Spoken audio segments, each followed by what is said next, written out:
जय हिंद दोस्तों। आज हम 10वीं क्लास का भूगोल के वैसे क्वेश्चन को हल करेंगे जो एग्ज़ाम के लिए बहुत ज़रूरी है। जैसे 1 नंबर क्वेश्चन है, संसाधन को परिभाषित कीजिए। तो उत्तर में मानवीय आवश्यकताओं को पूरा करने वाले सभी जीव जंतु वस्तु तथा पदार्थ संसाधन कहलाते हैं। उसका 2 नंबर में झारखंड के मुख्य लौह अयस्क खनन केंद्रों के नाम लिखिए। तो उत्तर है झारखंड में लौह अयस्क का प्रमुख उत्पादक जिला सिंहभूम है। सिंहभूम प्रमुख उत्पादक जिला सिंहभूम है। सिंहभूम जिले में बुद्धबुरु, कोटामारी तथा रजौरी बुरु क्षेत्र प्रमुख है। सिंहभूम जिले में गुआ तथा नोवामुंडी से हेमाटाइट लौह अयस्क का खनन किया जाता है।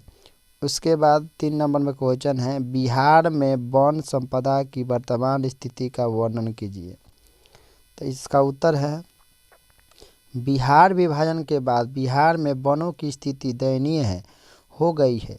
वर्तमान में अधिकतर भूमि कृषि योग्य है। बिहार में 764.14 हेक्टेयर में ही वन क्षेत्र बच गया है, जो बिहार के भौगोलिक क्षेत्र का लगभग 6.87% है। यहाँ प्रति व्यक्ति वन भूमि का औसत मान 0.05 हेक्टेयर है, जो राष्ट्रीय औसत 0.53 हेक्टेयर से बहुत ही कम है। बिहार के 38 जिलों में से 17 जिलों से वन क्षेत्र समाप्त हो गया है। इसके बाद 4 नंबर में क्वेश्चन है, जल संसाधन के क्या उपयोग है, लिखें। तो उत्तर जीवन में जल के उपयोग को सूची लंबी है। पेयजल, घरेलू कार्य, सिंचाई, उद्योग, जन स्वास्थ्य तथा मल मूत्र विसर्जन आदि कार्यों के लिए जल अपरिहार्य है। जल कृषि वानिकी जल क्रीड़ा जैसे कार्य की कल्पना बिना जल के नहीं की जा सकती है। उसके बाद 5 नंबर में है, कोयले के विभिन्न प्रकार के नाम लिखिए। तो उत्तर है कोयला 4 प्रकार के होते हैं। 1 number anthracite, 2 number bitumens, 3 number lignite. उसके बाद 4 नंबर में है पीट। सबसे अच्छा कोयला एंथ्रासाइट है। उसके बाद में 6 नंबर में है सागर सम्राट क्या है। तो उत्तर है मुंबई हाई शहर में 115 किलोमीटर पश्चिम में स्थित कुएं का क्षेत्र है। मुंबई हाई के तेल भंडारों की खोज ने देश की तेल की मांग की आपूर्ति को काफ़ी हद तक पूरा किया है। मुंबई हाई से तेल निकलवाने के लिए सागर सम्राट नामक जहाज द्वारा इस क्षेत्र में तेल की खोज की जाती है। उसके बाद 7 नंबर क्वेश्चन है, खनिजों के संरक्षण एवं प्रबंधन से क्या समझते हैं। तो उत्तर है खनिज पदार्थ अशुद्ध अवस्था में खदानों में से प्राप्त होते हैं। खनिजों का भंडार सीमित है, अतः अशुद्ध खनिजों का शुद्धिकरण खनिज प्रबंधन कहलाता है। सीमित खनिज भंडारों का योजनाबद्ध तरीके से पीढ़ी दर पीढ़ी उपयोग खनिज का संरक्षण कहलाता है। उसके बाद 8 नंबर क्वेश्चन है, नदी घाटी परियोजना के मुख्य उद्देश्य क्या है। तो उत्तर में नदी घाटी परियोजना के उद्देश्य निम्न है। 1 नंबर बाढ़ नियंत्रण, 2 नंबर सिंचाई के लिए जल प्रदान करना, 3 नंबर भू अपरदन को रोकना, 4 नंबर बिजली उत्पादन, 5 नंबर मत्स्य पालन। इसी प्रकार नदी घाटी परियोजनाओं को बहुउद्देशीय परियोजना कहा जाता है। उसके बाद 9 नंबर में है, चूना पत्थर की क्या उपयोगिता है। तो उत्तर में चूना का पत्थर कैल्शियम अथवा कैल्शियम कार्बोनेट तथा मैग्नीशियम कार्बोनेट से बनी चट्टानों में पाया जाता है। यह मुख्यतः अवसादी अंतल चट्टानों से मिलता है। चूना पत्थर सीमेंट उद्योग का एक आधारभूत कच्चा माल है। लौह प्रगलन की भट्टियों में भी इसका प्रयोग होता है। उसके बाद 10 नंबर में है, मैग्नीज के उपयोग पर प्रकाश डालिए। तो उत्तर मैग्नीज एक महत्वपूर्ण खनिज है जिसका उपयोग लोहा तथा इस्पात बनाने में होता है। मिश्रित धातु बनाने के लिए यह मूलभूत कच्चा पदार्थ है। इसका प्रयोग ब्लीचिंग पाउडर, कीटनाशक दवाएं, पेंट तथा बैक्टीरिया बनाने में होता है। मैग्नीज के प्रमुख उत्पादक राज्य हैं ये क में उड़ीसा, ख में मध्य प्रदेश, ग में कर्नाटक तथा घ में आंध्र प्रदेश। उसके बाद 11 नंबर क्वेश्चन है, अबरक का उपयोग क्या है? तो उत्तर अबरक का उपयोग निम्नलिखित है। 1 नंबर इसका उपयोग इलेक्ट्रॉनिक्स उद्योग में होता है। 2 नंबर प्राचीन काल में इसका उपयोग आयुर्वेदिक दवाओं के लिए होता है। 3 नंबर इसका उपयोग विद्युत उपकरण बनाने में होता है। उसके बाद 12 नंबर क्वेश्चन है, भूक्षरण के क्षेत्र लिखिए। तो उत्तर भारत के मध्य क्षेत्र में चंबल नदी की द्रोणी, उत्तर प्रदेश में आगरा, इटावा और जालौन जिलों में, तमिलनाडु के दक्षिण में उत्तरी अंटार्कटिक, कन्याकुमारी, तिरुचिरापल्ली, चिगलीपुर, सलेम और कोयम्बटूर जिलों में भूक्षरण क्षेत्र अधिक है। उसके बाद 13 नंबर में क्वेश्चन है, फसल चक्रण मृदा संरक्षण में किस प्रकार सहायक है? तो उत्तर मृदा के कटाव और उसके बहाव की प्रक्रिया को मृदा अपरदन कहा जाता है। मृदा के बनने और अपरदन की क्रियाएं आमतौर पर साथ साथ चलती है और दोनों में संतुलन होता है। मृदा संरक्षण के विविध तरीकों हो सकते हैं जो मानवीय क्रियाकलाप द्वारा अनुप्रयोग में लाए जा सकते हैं। फसल चक्रण द्वारा मृदा के पोषणीय स्तर को बरकरार रखा जा सकता है। गेहूं, कपास, मक्का, आलू आदि के लगातार उगने से मृदा में ह्रास उत्पन्न होता है। इसे तेलहन दलहन पौधों की खेती के द्वारा पुनः प्राप्त किया जा सकता है। अतः फसल चक्रण मृदा संरक्षण में सहायक सिद्ध होता है। इसके बाद 14 नंबर में है, जल संकट क्या है? तो उत्तर है, उद्देश्य जनित जल की अनुपलब्धता जल संकट के रूप में जानी जाती है। अतः जल संकट में अभिप्राय उस स्थिति से है जब विभिन्न आवश्यकताओं की आपूर्ति के लिए पर्याप्त मात्रा में जल उपलब्ध नहीं होता है। पृथ्वी पर विशाल जल सागर होने एवं नवीकरणीय होने के बावजूद जल दुर्लभता एक जटिल समस्या है। उसके बाद 15 नंबर में है, जलोढ़ मृदा से आप क्या समझते हैं? तो उत्तर में है, उत्तर भारत का मैदान हिमालय के 3 महत्वपूर्ण नदी प्रणालियों से सिंधु, गंगा और ब्रह्मपुत्र द्वारा लाए गए जलोढ़ के निक्षेप से बना है। बिहार, उत्तर प्रदेश, पंजाब, असम, हरियाणा, पश्चिम बंगाल, उत्तराखंड आदि राज्यों में जलोढ़ मिट्टी का विस्तार है। उसका 16 नंबर में है, सौर ऊर्जा का उत्पादन कैसे होता है? तो उत्तर सौर ऊर्जा का उत्पादन सूर्य प्रकाश से होता है। सौर प्लेट पर जब सूर्य की किरणें पड़ती है तब रासायनिक ऊर्जा फैक्ट्री में संग्रहित की जाती है। उसके बाद 17 नंबर में है, परमाणु शक्ति किन किन खनिजों से प्राप्त होती है? तो उत्तर परमाणु शक्ति निम्नलिखित खनिजों से प्राप्त होती है। 1 number uranium, 2 number thorium, 3 number zirconium. तो परमाणु शक्ति अणु केंद्र बिटून्स से प्राप्त की जाती है। जब U-235 जैसा भारी तत्व धीमी गति वाले न्यूट्रॉन से टकराता है तो यह अत्यधिक मात्रा में ऊर्जा उत्पन्न करता है। जैसे U-235 को 1 ग्राम 6.2 × 10⁻6 जूल ऊर्जा उत्पन्न कर सकता है। उसके बाद 18 नंबर क्वेश्चन है, कपास के उत्पादन में महाराष्ट्र क्यों प्रसिद्ध है? तो उत्तर है, कपास उत्पादन के लिए लावा निर्मित काली मिट्टी, पाला रहित मौसम, तेल, धूप एवं शुष्क वातावरण की आवश्यकता होती है। ये विशेषताएं महाराष्ट्र में पाई जाती है। अतः कपास उत्पादन में प्रसिद्ध है। यहाँ का कपास उच्च कोटि एवं लंबे रेशे वाली होती है। उसका 19 नंबर में क्वेश्चन है, व्यापारिक कृषि एवं निर्वाहक कृषि में अंतर स्पष्ट करें।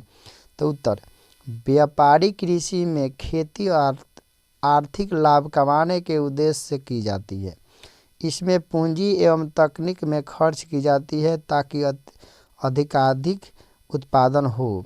जैसे दलहन की खेती परंपरागत तरीके से की जाने वाली खेती निर्वाहक कहलाती है। इस खेती में कम पूंजी लगाकर जीवन निर्वाह हेतु फसल उत्पादन की जाती है, जैसे धान की खेती। इसके बाद 20 नंबर में क्वेश्चन है, उद्योगों से प्रदूषण कैसे फैलता है। तो उत्तर, उद्योगों से प्रदूषण फैलते हैं। 1 नंबर दूषित वायु एवं जहरीली गैसें के रूप में। 2 नंबर जलीय अपशिष्ट एवं रसायनों के द्वारा। 3 नंबर बड़ी बड़ी मशीनों से होने वाले शोर के रूप में। 4 नंबर उद्योगों से निकली गर्मी एवं ताप घरों का गर्म पानी नदियों में छोड़ने के कारण तापीय प्रदूषण के रूप में। इसके बाद 21 नंबर में है, मुंबई हाई तेल उत्पादक क्षेत्र का परिचय दे। तो उत्तर, मुंबई हाई क्षेत्र मुंबई तट से 176 किलोमीटर दूर उत्तर पश्चिम दिशा में अरब सागर में स्थित है। यहाँ 1975 में तेल खोजने का कार्य शुरू हुआ। यहाँ समुद्र में सागर सम्राट नामक मंच बनाया गया है, जो एक जलयान है और पानी के भी तेल के कुएं खोदने का कार्य करता है। यहाँ 80 करोड़ से तेल के भंडार का अनुमान है। उसका 22 नंबर में, सार्वजनिक और निजी उद्योग में अंतर स्पष्ट करें। तो उत्तर, सार्वजनिक और निजी उद्योग में निम्न अंतर है। 1 नंबर सार्वजनिक उद्योग, तो इसमें भारी तथा आधारभूत उद्योग सम्मिलित हैं। इनका संचालन सरकार स्वयं करती है, जैसे दुर्गापुर, भिलाई, राउरकेला के लोहा इस्पात केंद्र। उसका 2 नंबर में है निजी उद्योग। इसमें व्यक्ति या समूह कार्य पूंजी लागत से छोटे उद्योग को संचालित करता है। लघु उद्योग, कुटीर उद्योग इसमें शामिल है। उसके बाद 23 नंबर में है, उपभोक्ता से आप क्या समझते हैं। तो उत्तर, वैसा उद्योग जिनसे उपभोक्ता सीधे तौर पर जुड़े होते हैं उपभोक्ता उद्योग कहलाते हैं, जैसे मोबाइल, तेल आदि। उसके बाद है 24 नंबर, स्वामित्व के आधार पर उद्योगों को साधारण सहित वर्गीकृत कीजिए। तो उत्तर, स्वामित्व के आधार पर उद्योगों को 4 वर्गों में बांटा जा सकता है। 1 नंबर सार्वजनिक उद्योग। सार्वजनिक उद्योग सरकारी एजेंसियां द्वारा प्रबंधित तथा सरकार द्वारा संचालित होते हैं, जैसे भेल तथा सेल इसी प्रकार के उद्योग है। 2 नंबर में निजी उद्योग। निजी उद्योग का स्वामित्व किसी एक व्यक्ति अथवा समूह के हाथ में होता है। टिस्को तथा बजाज ऑटो लिमिटेड निजी उद्योग के उदाहरण हैं। 3 नंबर में संयुक्त उद्योग के उद्योग वे उद्योग जो राज्य सरकार तथा निजी क्षेत्र के संयुक्त प्रयास से चलाते हैं, उन्हें संयुक्त उद्योग कहते हैं, जैसे ऑयल इंडिया लिमिटेड एक ऐसा ही उद्योग है। उसका 4 नंबर में है सहकारी उद्योग। वे उद्योग जिनका स्वामित्व कच्चे माल की पूर्ति करने वाले उत्पादकों, श्रमिकों या दोनों के हाथों में होता है, सहकारी उद्योग कहलाते हैं, जैसे महाराष्ट्र की चीनी मिलें तथा केरल के नारियल पर आधारित उद्योग। इसका 25 नंबर में है, उर्वरक कितने प्रकार का होता है। तो उत्तर में उर्वरक मुख्य रूप से 3 प्रकार के होते हैं। 1 नंबर मस्को व्हाइट, 2 नंबर फ्लोगोफाइट और 3 नंबर में बायोटाइट। उसके बाद 26 नंबर में है, कोयला के 4 प्रकार के नाम लिखे। तो उत्तर, कोयले के 4 प्रकार के नाम निम्न है। 1 नंबर एंथ्रासाइट कोयला, तो यह सर्वोत्तम कोटि की कोयला है। इसमें कार्बन की मात्रा 90 से 95% तक पाई जाती है। 2 नंबर बिटुमिनस कोयला, तो इसमें कार्बन की मात्रा 70 से 80% तक होती है। इससे कोक बनाया जाता है। उसका 3 नंबर लिग्नाइट कोयला, तो यह निम्न कोटि का कोयला है। इसमें कोयला की प्रतिशत मात्रा 30 से 35 से 50 तक होती है। उसके बाद पीट कोयला, इसमें कार्बन की मात्रा 50%, ऑक्सीजन 30 तथा हाइड्रोजन 10% पाई जाती है।